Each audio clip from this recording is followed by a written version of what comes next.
За мэдлэг олгох хэсэг дээр бид нар хичнээн одоо спортоор хичээллээд ч гэсэн би ерөөсөө сайн булчингийн масс нэмэгдэхгүй байна. Би одоо настай холбоотой юу? Би залууч гэсэн ерөөсөө булчин нэмэгдэхгүй байна гэдэг ийм асуултуудыг хэрж байгаа байхгүй юу? За тэгээ энэ дээр зориулаад яриад өгье. За хүний булчин гэдэг бол олон одоо төрлийн уургаас тэжээл аваад булчин хөгждөг. За булчингаа хөгжүүлэхийн тулд хүмүүс яадаг вэ гэхээр дийлэнхтэй спортоор хичээлдэг. За спортоор хичээллээд ингээд ирэхээр хичнээн спортоор хичээлсэн ч гэсэн та бие чинь сайхан хөгжихгүй, булчин чинь сайхан нэмэхгүй байгаагийн үндсэн 3 шалтгаан гэж байгаа байхгүй юу? За нэгдүгээр шалтгаан нь юу вэ гэхээр за хүний бие хаанаас шимт хичээлээ авдаг вүлээ? Тэгэхээр гидснээс шимт хичээлээ авна. Хэрвээ гидс чинь одоо нөгөө leaky gut буюу шимт хичээлээ алддаг, одоо булчингийн шимт хичээлч гэсэн хүний биеийн шимт хичээлч гэсэн одоо гидсээрээ авна шүү дээ. Тэгэхээр гидсээрээ авдаг хэсэг дээр одоо асуудалтай, нарийн бүдүүн гидсэн дээрээ асуудалтай хүн хичнээн хичээсэн ч гэсэн идэж уусан юмныхаа шимт хичээлийг авч чаддгүй маа. Авч чадахгүй болохоор ерөөсөө булчин хөгжчихөө. Хэдийгээр та одоо дахианы чийж мах байнга идээд хоолоо хориод булчингийн одоо дасгалаа нэмэгдүүлээ 7 хоногт явдаг хэсгээ нэмэгдүүлээд байгаа мөртлөө та нэг л сайн болж өгөхгүй байвал за гидсний асуудал байдаг юм аа. За хоёрдугаар асуудал нь юу гэдэг вэ гэхээр булчингийн байрлал гэдэг юм байдаг. За булчингийн байрлал гэдэг нь за одоо хүний ингээд булчин чинь өөр өөрийн байранда байх ёстой. Одоо ингээд энэ гарын шууны булчин за мөрний энэ булчин өөр өөрийнхөө байранд байх ёстой байтал дийлэгтэй хүмүүс юм буруу байрлалтай одоо энэ тааз төрөлттэй зогсолттой гэдэг ингээд булчингууд байраа алдчихаар ерөөсөө хөгждөггүй. Хичнээн хичээж байгаа ч гэсэн булчингийн байр алдагдaltaй учраас ерөөсөө булчин сайн хөгжихгүй яваад байдгаа гэсэн үг байхгүй юу? За энэ нь юу гэсэн үг вэ гэхээр за таны яс одоо ингээд тааз чинь дээр дор болцсон тий хөл чинь уртваг нь хөлтэй.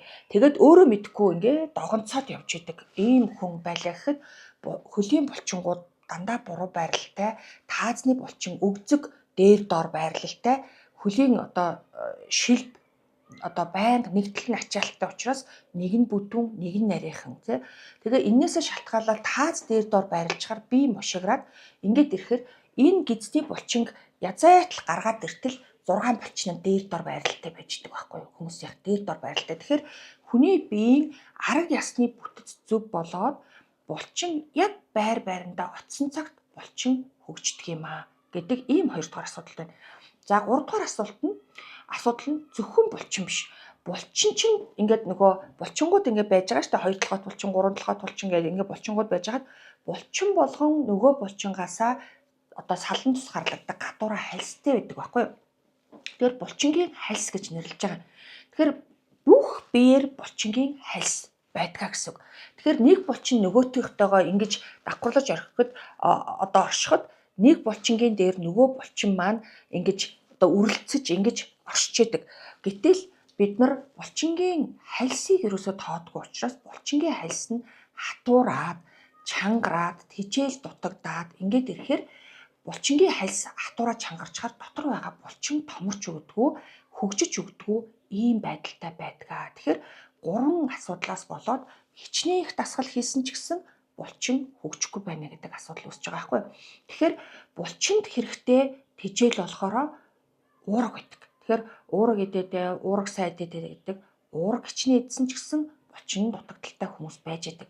Нас ахаад ирэхээр булчингууд бүгд байраа орхичдог учраас нэгдүгээрт хүн булчингаа сайн хөгжүүлж чадахгүй, хоёрдугаарт гидсний ханын шим тэжээл шимэж авч чадж байгаа чадвар нь муу болцсон байдаг учраас ерөөсөө таны ууж идж байгаа юмнууд чинь сайн булчин руугаа очих боломжгүй байдаг гэсэн.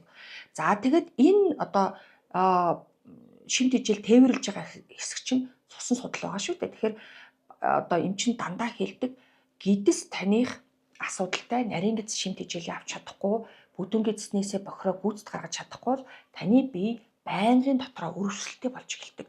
Өрөвсөл юунаас үүсдэг вэ гэхээр нарийн гидсний ханын цоорлоос судас руу орж байгаа одоо бохирдол чинь нарийн гэзсний хан, бүдүүн гэзсний хананд байж идэг хэрэггүй бактериуд яваад судсаар явчихж байгаа учраас судасны өрөвслүүд бүх биеийн өрөвслүүд яваад байдаг учраас энэ бид шимт ижил очихоос илүү өвдөлтүүд энээс улбалсан янз бүрийн өвчнгүүд үүсээд байдаг гэсэн үг байхгүй. За тэгэхээр гэдэс цус хоёр бол салшгүй холбоотой маш чухлаа гэдэг нь бүр ерөөсө бүх юмн дээр батлагддаг. Бүх юмн дээр. Тэгэхээр энэ одоо хоёрыг сайжруулахад таны идэж ууж байгаа юм чинь шимт ижilээ одоо юмнаас чинь шимт ижilээ аваад тэр нь очих газараа цусаар хүргэгдэнэ гэсэн үг. За гэтэл булчинд хэрэгтэй уураг байлаа гэхэд булчингийн хальсанд хэрэгтэй тэжээл нь өөр байдаг байхгүй юу? Булчингийн хальсанд хэрэгтэй тэжээл нь ус, гиалуроны хүчил буюу ус.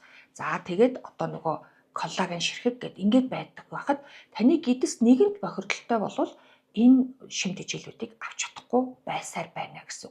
За дараа нь тэр биеийг одоо тэгшлэх хэрэгтэй гэд би яриад байгаа шүү дээ. Энэ нурууны ясны завсраар энэ нөгөө нурууны яснууд ингээд өөр өөрийн гэсэн зайтай байж идэг.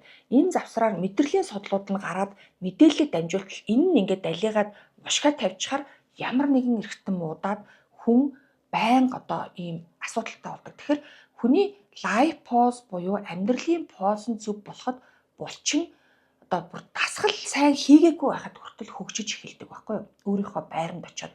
Тэгэхээр энэ бүгдийг сайжруулах юм бол одоо та дасгал хийсэн ч үр ашигтай болно. Дасгал хийгээгүйсэн ч гэсэн бие чинь ирүүл чинь дасгал хийхэд илүү хурдан та амжилтанд хүрнэ. Бие чинь ирүүл болно. Бие чинь гоё галбиртай болно. Ийм болно гэсэн үг шүү. Тэгэл хүмүүс энэ хүн одоо 10 сар хичээлээ 6 сар хичээлэхэд бүр янзын гоё болчиход байдаг. Би хичээл хагас хичээлээ 2 жил хичээлчээд байгаа мөртлөө ерөөсөө энэ хүнийг гүйцэхгүй байна гэвэл танд дээрх асуудлууд байх магадлал маш өндөр байна гэсэн үг юм аа.